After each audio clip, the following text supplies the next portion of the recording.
All right, folks, welcome back in. I believe this is episode 10. This is week 10, HandyKap Sports Podcast. Join with me once again, top right shelf JK with the navy blue QZ, bottom shelf Mr. Under Armour himself, MRCC Cap, bottom shelf Mr. Overs. Fellas, what a weekend. What a weekend. How are we? New start of the week. Happy Monday. How are we? Go ahead, John. All good. Just Michigan State's out. Crazy Final Four. Happy about UConn. Excited for Dan Hurley, the Carpenter. Nice Go, baby. John Rothstein. The golf. I wish there was more match play in our lives. We'll get into that. I think match play is awesome. And then a little kind of snoozer of a golf tournament this weekend, and then pump for the Masters. That's really pretty much the thing to look forward to. How about you, RK? Everything's good. A lot of basketball, a lot of golf. A lot of this weekend hoops talk. A lot of coaches should think about their jobs getting lost. A lot of problems there. You let me know when you're ready. Hey, listen. Before we hopped in here, you told me I got to take the floor for 5 minutes. Floor's all yours, sir. Go ahead. All right, here we go. UCLA coach Mick Cronin. The guy should lose his job. I know he came back, but how do you let Timmy dominate you like that with such a big lead? You have how many scholarship players on your bench? You can't put somebody in there and get a defensive rebound. What a joke! What a horrible job. They should have won that game by 10 or 20 points easily. That was hard fun. And I've been saying this to you guys for at least a week. Finally, the true Gonzaga and Timmy showed up against a true physical athletic team. UCLA should have done it to him, so they had to wait for UConn to just totally dominate him. Timmy is just, he'll be a good YMCA player one day. I mean, that's pretty much what he is. He's got nice footwork, but that was horrible. Then on top of it, they had to lay such an egg that on an easy over cover, they couldn't even do that by scoring 54 points against UConn. They must have missed about 10 layups down the stretch. That was a very bad job. All right, here we go. You ready? So real quick. So yep. Versus UCLA, like, yeah. What do you want UCLA to do? Double him like crazy? 14-point lead. All you need to do is rebound. They gave up 3-4 shots of possession. It was absurd. Or maybe throw a couple double teams at the guy, or just foul him. He couldn't hit a free throw. You're giving him layups. It was just a coach that said, "I'm just going to stick to my formula." That guy did a bad job. He should have won the game. I mean, I do agree. Let me say, I don't think Mick Cronin's a bad coach. I definitely wasn't watching the full second half of that game. Then you can't comment. But what I will say is I totally agree with you. If you have a lead like that and you blow it, it's awful no matter what the circumstances are. Against an unathletic team. But that's the big difference. He did a great job coaching a comeback. I think he pulled out every right stop, but yeah. Well, it was easy against those guys because they were missing free throws. You got two teams in the Final Four. One, FAU, very nice story, but they shouldn't even be in it because the refs blew the game against Memphis, number one. And number two, I'm going to get into this next one with San Diego against Creighton. That was the worst call I've ever seen. Now I'm repeating a couple things I heard, but you guys, you have to agree. I was all over that right when it happened. I messaged you guys. That was horrible. I'm going to read a couple things to you about that call. First of all, you have a game. You set the tone with how you officiate a game. That was a ticky-tack foul at the most. But in the other 3 Elite 8 games, total free throws, 40, 36, and 47. How many free throws do you think were shot in the Creighton-San Diego State game? I thought it was about like 22 to 20. 17. Oh. Those 2 shots by San Diego State were their 5th and 6th free throw of the game. I'm going to give you the personal fouls. The other 3 games, 35, 30, and 37. And 30 was the Gonzaga game, which was like maybe about a 24-minute game because the game was over after 24 minutes. Creighton, San Diego State, 22 fouls. That foul when that kid went on the line with 1 second left, that was essentially Creighton's 7th team foul. They weren't even over the limit, and you call that foul. Jeez. So that's a bad situation. I'll give you 2 more things. My other two points. You have that game. You guys watch that game? Yeah. Okay, so I'm going to give you this coaching is just horrific. The Creighton was down 2. San Diego State is inbounding the ball in front of Creighton's bench. They essentially threw an alley-oop to a Creighton guy in 4th grade basketball.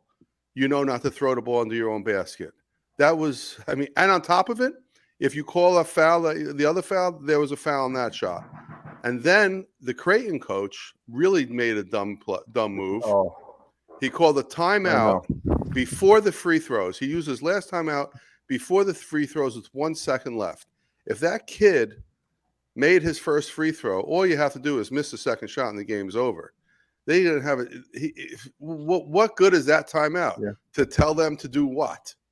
I think he was trying to ice the free throw shooter, but that's. I mean, well, I guess. He almost iced him. He missed one, so that's the only reason that makes sense. So that's my 3-minute rant.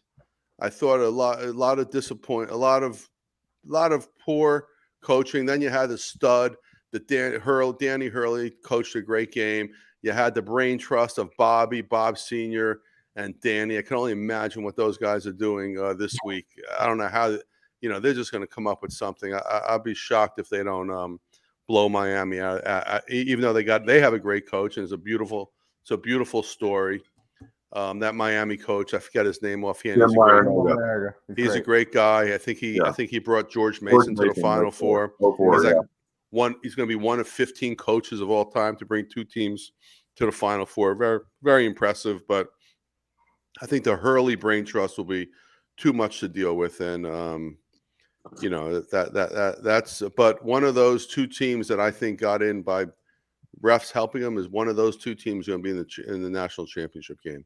Well, yeah, But that's all. Those 2 teams are definitely going to be. But some may say like this Miami UConn game is pretty much the national title game. Imagine these 2 teams got faced up in the national championship. Be much more. Well, that's exciting. That's what they said when NC State won. NC State was in the championship game. They had played a winner of. It was Houston and maybe Louisville or another great team and maybe Kentucky. Houston won and then Jimmy Valvano put the screws to him. Dad, I want to respond to what you said. Like I'll be straight up here. Not many games passed by me in March. I unfortunately wasn't really able to watch that full game, so I didn't really see what was going on. And would you go to the ballet? No, I was. I'm kidding around. You don't have to say what you did.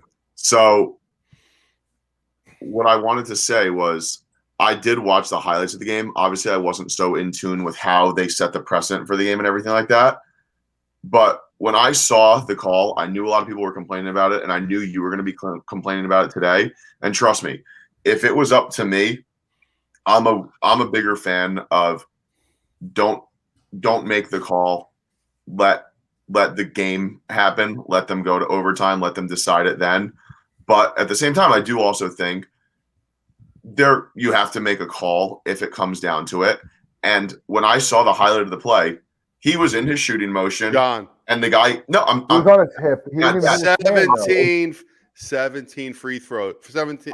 I know what you mean. 22 fouls. Don't you think there was the most physical game? I actually remember when I was watching that game and go, wow, they're letting him play. They're letting him play. I'm not specifically saying, because I agree with you. Maybe the flow of that game, it was a little different, and I wasn't that locked into it. But that call, from what I saw from a highlight standpoint, reminded me very much of the Chiefs-Eagles call on the pass interference, on like the tug, when they tugged them and everyone's like, oh, what a horrible call. And they said, let them play and everything like that.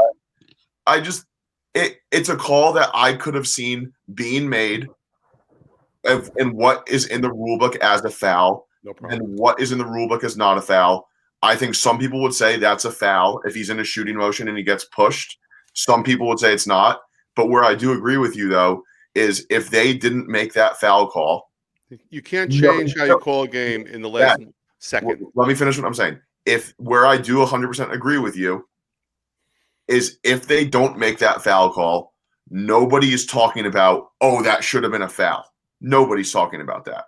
Same thing in the Chiefs-Eagles game. If they don't make that like little tug call, they show the replay like maybe one time it's an incomplete pass. No one's talking about they should have made that holding call.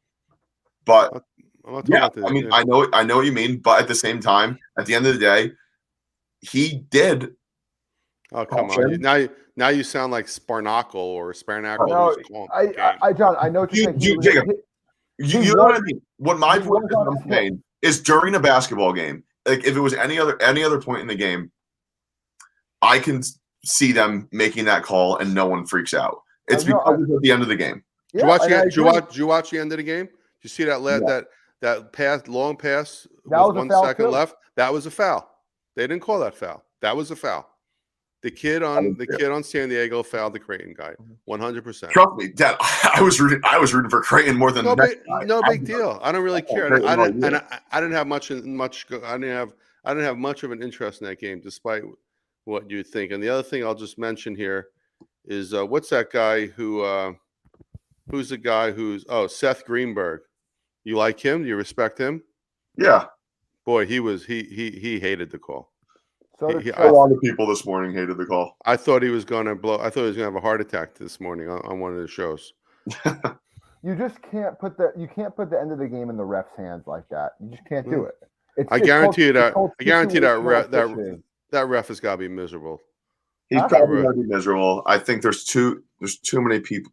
When it comes, what I think sucks about it, what I really hate about it, I think too many people in the world blame refs for everything. I'm pretty sick of it, honestly. Every close game, anyone you talk to in a game, it's the refs. And what sucks about that call, though, is it was decided by a free throw. It wasn't decided by like a no call. Like a buzzer beater, yeah. I can't, in this day and age in sports, with all this replay, all these slow motion, everything, the refs. At some point, guess what? What you go 2 for whatever from 3-pointer? You couldn't make a shot. You put up 56 points. You could have done. I'm just saying they played one of their worst games of the year. Who's gonna win? Who's gonna win the national champ? I mean, you don't know what's gonna happen now based on the tournament. You never know who's gonna win, but I can't go against UConn. Jacob, I think it's gonna be FAU versus UConn, and I think UConn is gonna win that game by like 7 points. And what will UConn? What do you think of UConn and Miami? Miami's a pretty tough team. I think it's going to be like a pick'em. Well, it's 5 points. I know the line is 5 points, but I think it's going to be. I was very surprised by that line. I thought it was going to be much less. Miami's very good. Miami's very, very good. I watched that. The only thing is, Vegas wants you to take Miami for some reason. So you know what that usually means. Yeah, I'm excited for that game. The other game, I don't really. I mean, it's one of the most like least desired like Final Four. The thing but the UConn Miami is a great game. The San Diego State comeback versus Bama was one of the more impressive things I've seen. Very much so. Agree. That was. I mean, that was a choke. That was a horrible job by that coach. Someone said he's playing. Yeah. Someone said he's playing. Well, it wasn't my line. I wish I had the line, but he's playing golf right now, and he's got 2 timeouts in his pocket. Big Cat said that. Yeah, that's a pretty funny line. Also in part of my take today, they were talking about the state free throw. Big Cat said someone said this, and Big Cat heard it. They were like, if you make a foul call like that, with like 1 second left, you got to make both free throws to make it go to overtime. Honestly, not a bad rule. Make both free throws, but no, the Final Four should be great. I mean, UConn Miami game is going to be probably an all-time classic. The other game, maybe not so. I'm excited to see FAU. I like their team a lot. I think they got a lot of shot. I think they have a lot of shot makers. I think they have a lot of good ball handlers. You know, yeah, they're confident. May is a great coach. Dad, I know you mentioned May on the last pod. You like him a lot. FAU's coach. You said he's a calm, dynamite, very good guy, and you can't question winning. They lost 3 games all year. All year. I didn't. They know how to win. They know how to close down games. Another funny thing, just in regards to the tournament, I know probably all three on here are like Barkley. Barkley just gets brought right into the March Madness. That's when he's a college guy. It's so funny. He keeps calling him Sonogo, the big man on UConn. He calls him Sonoko. He calls him like the he doesn't. He can't pronounce his name. He doesn't know barely anything about college basketball. You know, he gets the game very well. The fact that after that game, who's the ex-coach of Villanova who's on there? Jay Wright. He's good. He's not good. Jay Wright and Clark Kellogg. All they want to talk about is how great of a job the refs did in moving to the stopwatch. They don't mention that foul. They don't mention the fact that was the 5th and 6th free throw for San Diego State over the course of a physical college game. That's a joke. Those guys, and Barkley tried to put him on the spot. What'd you think of the foul? And they all said it's a foul. I mean, really, this guy's unbelievable. Jay Wright, if he was coaching, he would have been Creighton, they would have had to carry him off in a stretcher. I will say, I mean, this McDermott guy. What's his name? Greg McDermott, right, John? Greg McDermott, is that his name? Yeah, Bucket's father. I just feel like every single year they seem like they have this great team, and he just can never pull through. I think they're getting all their guys back though. Yeah, but you know what? I think I would say Cockburner makes so many easy fucking layups. Cockburner's great. Yeah, no, he's great, but he missed so many easy layups. And the San Diego State half-court defense is tremendous. Did you see San Diego State has combined with Bama and Creighton? San Diego State's combined 3-pointers. It's 5 for 44. It's insane. Yeah, you can't shoot threes against them. They got a great half-court defense, and I saw that versus Alabama, and then even versus Creighton. Creighton couldn't get anything from like 12 minutes to like 4 minutes in that second half. They're a good team. They're well coached. Yeah, they're representing the Mountain West nicely. But we got a good 4 games this weekend. Saturday match play last weekend. Oh, match play is the best. I mean, why are they going away with this? They won't. They'll find one tournament to have it. What I think they should do? I think it should be the 5th major that the PGA Tour has. This will be the PGA Tour's major, the match play. Why not? You can't add a major with all history. I don't know if you can do that, Jacob. But what I'm saying, to get it back, I think that's a good idea. No, it's already a pretty big tournament. Those guys, the guys that lost in the semi, they probably lost like $1 million, $500,000 to $1 million. Yeah. What I got and I love that. I love that Rory and Scheffler both choked in overtime. I mean, Dad, 2 of your top guys were in that final, Burnsy and I like both of those. I had Cam right from the beginning, pre-tournament. What'd you get that, 24? 24 plus 2,400. Did a little hedge. Should have done a little bit more. The other Burns was just unbeatable. That guy he was unconscious, and fought on 17 against Scheffler with ice. But I felt that Cam handled the loss very, very well. He's got he's really pumped with his new caddy. He's got Webb Simpson's caddy. I think he's gonna.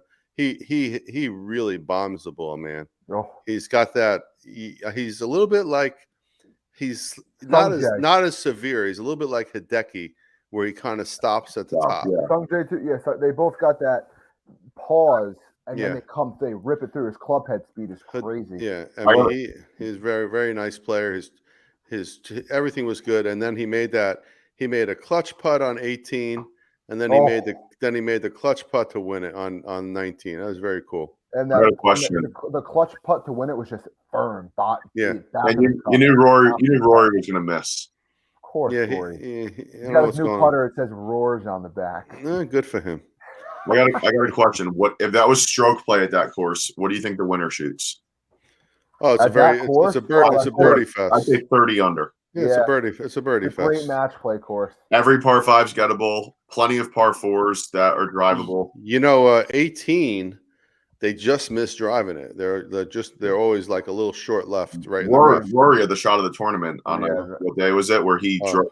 That was sick. Who did he close out? He closed out. He won 17 to tie it. Then he closed out him out on 18. Drove the green, went like 3 foot away for eagle. But, yeah, I'm trying to think who else. I mean, Cantlay choked. I was on Cantlay. Burnsy just blew him out. Everyone in the semis, they were all undefeated going into the semis. It's pretty impressive. Right. Mm-hmm. But yeah, Austin Country Club, good course, easy course, great match play course. Yep. Big money, right? Yeah, those guys won big money. It was another elevated one. And what we got this weekend is kind of a B-level event. This weekend is a little bit of a B-level event. The Valero Texas Open at TPC San Antonio. Headline: Terrell Hatton, Corey Connors, Ricky Fowler, Siwoo Kim, Hideki. Most of the guys playing in this are playing it to qualify for the Masters. You got to win it to qualify. It's that last spot. So they have one spot open. Yep, for the Masters. And if they don't fill it, then they're going to give it to somebody else. Well, the winner gets it. A couple guys, but not if he's already qualified. Hatton, Hideki, Connors, like they probably already qualified. A couple. They just gave what's the guy's name? He almost won that tournament. He almost won the play. Yeah, did he get it by his qualification, or they just gave him one? I think he got in. I think he got in for his qualification. Actually. Okay, good. He's good. I like Minwoo. He's a solid player. Yeah, he's great. His sister's great. Minji Lee is his sister. Is that Lee 6? No, Minji Lee. Oh, Lee 6 is somebody else. Lee 6 is that a woman's player? She's a defense. They're brother and sister.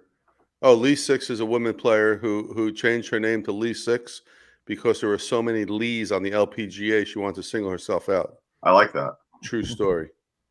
Yeah. So the Valero this weekend, and we got the Masters next weekend. We'll do a little bit of a bigger preview for the Masters come next week. But did you guys like Scotty's menu? I know it's pretty much like going to Applebee's, but pretty much. The menu. You wouldn't. I mean, it's a nice menu if you like chicken fingers, but it's kind of what you would expect from Scotty. Did you see Bubba Watson's menu? Yeah, that was even worse. A Caesar salad, grilled chicken. Yeah, what's he on? Guys walk out of there hungry. No, exactly. But they have. I mean, the dinner is going to be a little. Let me ask you a question. If you guys were at the dinner, and you could pick one person to sit next to, who would you want to sit next to?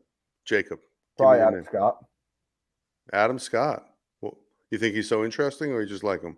I've listened to his interview with it's cool. Play. I thought it was Very great. I thought he has a great golf mind, and he's got one of the nicest swings on tour. I like Adam Scott. He's one of my favorite players. Johnny? I'm trying to think right now. I'll give you mine while you're thinking. I hope. Freddie Boom Couples. Probably the funniest guy there. Yeah. I was going to say John Daly, but I don't think he's there. No, he's not. He doesn't have a seat at the table. Yeah. You know, Freddie went off on the live guys. He goes, if someone wants to pay, he's talking about Mickelson, if someone wants to pay a 52-year-old guy $200 million to play golf, God bless. And then he said something really nasty about Sergio, and I forget exactly what he said, but I like that. Freddie's going after them. Yeah, I do too. That's my only hope. I don't want any of them in it. Yeah, it doesn't matter. Even if one of them wins it, they won't win it though. What you're saying, a live guy winning a major? I can't see a live guy win the Masters. They've been playing cupcake courses. I will say the only one who I think can is Cam Smith. Oh, I agree with you. He's the only. I think he's the only one who can. There's nobody. Yeah, I mean, these guys, they don't. the thing is, they play these live courses and they don't even put up good numbers on these live courses. And they also play 3 rounds. I mean, Bryson No, comes in They're last. not in every practicing. tournament. They already have their bag. I don't know. I saw this tweet. It was let me read it. It was oh, by the way, Tiger's 55-1 to win the Masters. I'm gonna give you. Here's what Tiger should do. Tiger should he should only play in one tournament a year. Play the Masters, and play the course about 100 times a year. Take a cart, whatever you want. Know the course so even better than he knows it. He might win it every year. Dad, have you ever played TPC San Antonio? No. Never been to San Antonio. Have you ever played much Texas golf? No, I haven't. I would like to though. I hear it's great. With my wind cheater drive, be very nice. It's Texas golf season. It is. No, I'm so pumped for the Masters this year. It's gonna be fun. You know, if you want to get a little preview of the course, on Saturday on NBC, they have the third round, which is the final round of the Augusta Women's Amateur. They play 2 rounds that's cool. at another course nearby, and then it can be competitive. I like women's golf. If you like women's golf, it's all AMs. But the other thing is you get to see it. It's always good to see the course. Yeah. Yeah, that is true. That's a nice thing to look into. But yeah, big week this week. Final 4. Give you 2 other things. You ready? Let's hear it. NBA. First of all, LeBron is such a shithead with his stupid comment how the doctor said nobody can no one's ever recovered faster from his injury. That is the biggest insecure comment in the world. And of course, he comes back and they lose. You see Beverly did the too small thing to him? Yeah, it's something about Beverly's got balls. I know what the next thing you're going to say is Kyrie. I don't understand that. I thought why even bring him in? The Mavs were literally the 5-4 seed playing unbelievable. Luka must be. What is Mark Cuban thinking? You guys, Mark Cuban's a little bit smarter than that. You guys both did say on this podcast that I don't see who's beating the Mavs. You guys, I admit that. I do admit that. But how much of a cancer could this guy possibly be? He is. He's a cancer, and they have no one that plays defense. Kyrie doesn't play defense. Luka doesn't play defense, and now nobody on the team plays defense. You understand? They lost to the Bobcats. Is it the Bobcats? Is that the nickname? Hornets. No, Charlotte. Oh, Charlotte Hornets. Yeah. Who are the Bobcats? Is that used to be? That's Emeka Okafor. Okay, so Charlotte beat them twice. The Pelicans, maybe you're thinking. Charlotte beat them twice in 10 days. They were double-digit favorites, and they got beat badly. Can you imagine that? I mean, they beat the Knicks too, but I mean, you got 2 superstars. You lose to a bad team. So what is it? Is it Kyrie? What do you guys tell me? What it is? It's got to be. I mean, who else would it be? They were unbelievable before that cat came in. Bakers are playing right now. I mean, did you guys see what Julius Randle did when quickly was trying to calm him down? He's kind of a nut job sometimes, but I love it. Who, Quickly? No. Julius. Oh, Dallas is up 17 right now. No, I knew that. I had to win tonight. What I was going to say, I think we're going to get Lakers Mavericks as the 9-10 play-in game. That would be special. Actually, the Lakers could move up, and it's a good chance the Mavs don't even make the play-in. Yeah, okay. You think the Lakers will make the playoffs? You think the Lakers will win their play-in? The crazy thing is, if you're the 1 or 2 seed, you're going to have to play the Lakers or the Mavs. That's not that fair.